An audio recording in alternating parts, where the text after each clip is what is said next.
My name is Henry Cicero, and I am your personal voice in the U.S. Senate. You need something to be made law? I am your man. My loyalty to the Illuminati is absolute. Your lawyers made damn sure of that. Now, some might debate my loyalty to the people who voted for me. But democracy is not about serving the interests of every simple-minded Joe Schmo out there who, quite frankly, has no idea what's good for him. No.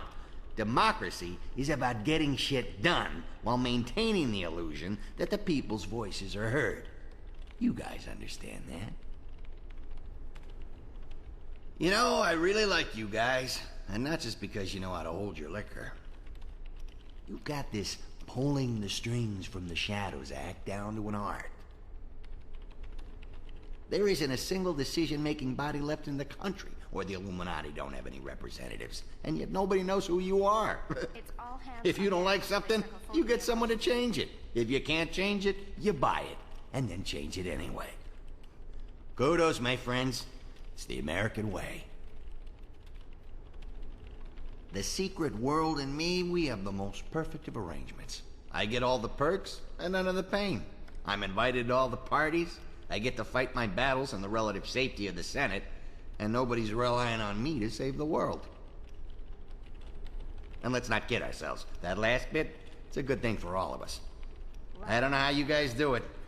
I can only count on the fact that you do.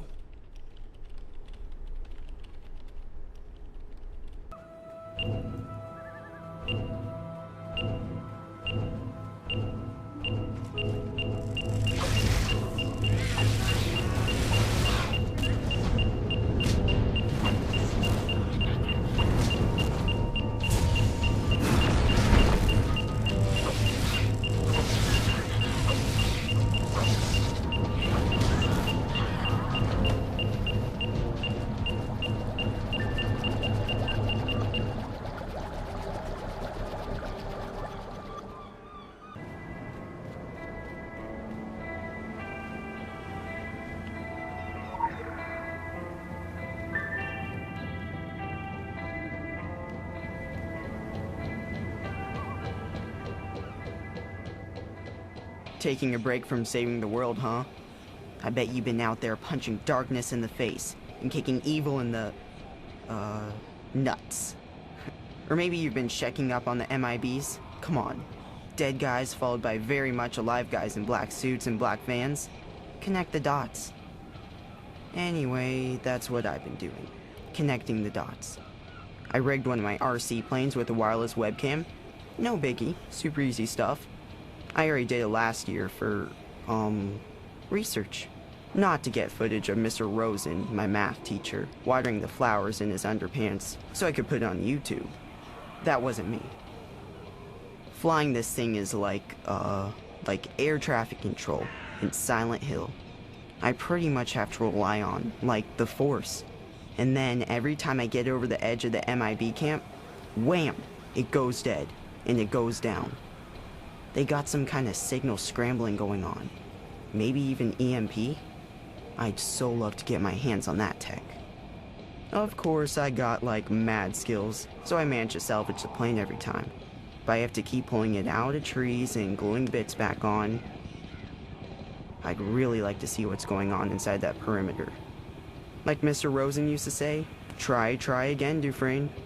Of course he's a zombie now. Not that he's changed much. He's still Mr. Rosen, and he's still wearing those way too tight underpants.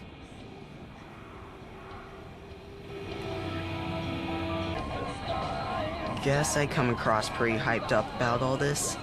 It's not that I'm enjoying it, you know. I'm not one of those Norwegian black metal guys.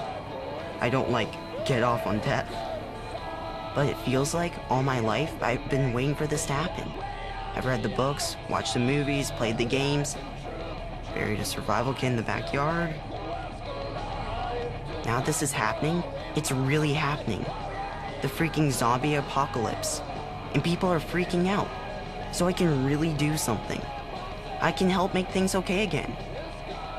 Well, not like you. This is like your day job. Saving the world and stuff. Putting your life on the line and needs of others before your own. Right? Right? You could work on your outfit a bit, though. I'm just saying, it's a bit weak for a superhero. I could, like, show you some sketches after we've gone through this. I'm thinking mask, black leather, no cape. Capes are so out this year. So, this is not your average everyday zombie outbreak. Sure, you got your basic shamblers and runners, but they don't just bite, they do other stuff, like special effects stuff. And then there's the tanks, like, you know, big Hulk zombies, not zombie tanks with wheels. That'd be just goofy. But, kinda cool. We also got zombies rising from the ground, not just the ocean. Some of them must be, like, 50 years old. Older, I mean, this isn't a big town. If it was just living folks turning, you wouldn't even call it an army of darkness. It'd be a scout patrol darkness. But the weirdest thing, no matter how you bust them up, they keep coming back. Mrs. Creed, she roasts them like marshmallows. Pastor Henry buries them in the churchyard. Edgar, well, you don't want to know what Edgar does. Next thing you know, they're coming out of the fog. Again. Over and over again. Sucks to be us. Yeah, the mutant Smurfs? Not my idea. That's Edgar. I think he even collects Smurf figures. He's a bit weird, but he's totally cool once you get to know him. He's real funny. Just stay away from those dogs. Tango and Cash? They're evil. Carry biscuits. Carry lots of biscuits. I did some research on those blue things. Did you know they're from, like, Viking mythology? They were called Draug, and they're the ghosts of the dead lost at sea. Don't ask me what Vikings are doing in Kingsmith. I'm thinking ancient blood curse. It's always a curse. I like having a name for the monsters. Better to think of them as something with a name. Something that was human once, you know? In a way that's a lot less scary than Smurfs. Smurfs have no humanity whatsoever. How is having superpowers working out for you? My friend Carter, she has some real Sam Krieg novel stuff going on. It's pretty wild. Like, any girl can give you a drop-dead look, only she could probably do it for real. But she's not like that at all. She won't even kill plants.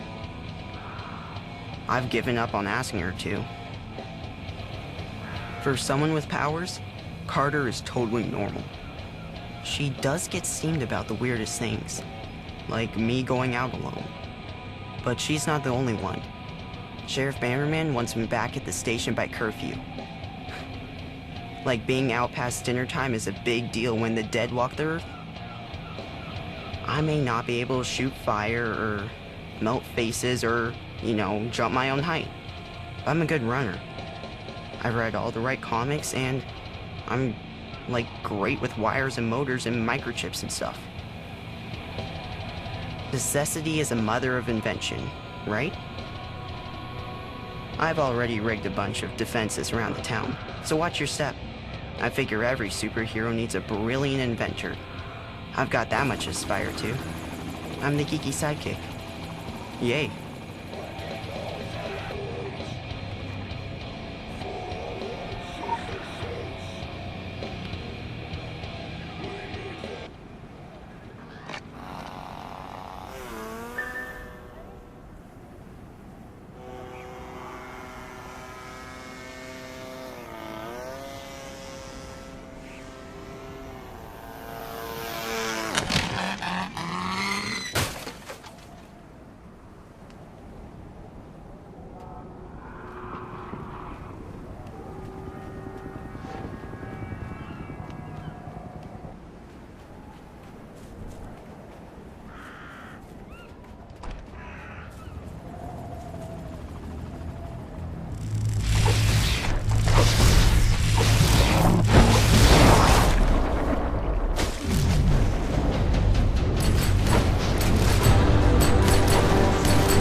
You are aware that social networking sites have been strictly forbidden. Our sponsors in the group were not amused to have employees twittering they'd leapfrogged the Human Genome Project. That wasn't even us. It was some Plethron guy. Anyway, it's only Facebook and Flickr. Just keeping up with Brad. Boyfriend? Ex-fiancé. We had to call it off when I took this job. It was for the best. For both of us. He has 2 kids now, you know. Cute kids. I guess it's a little stalkerish, but it helps me appreciate the road not taken. That could have been me. A stay-at-home mom. TMD, Radcliffe. Disclosure. Too much. And that's how I ended up here. Elbow deep in Scandinavian monster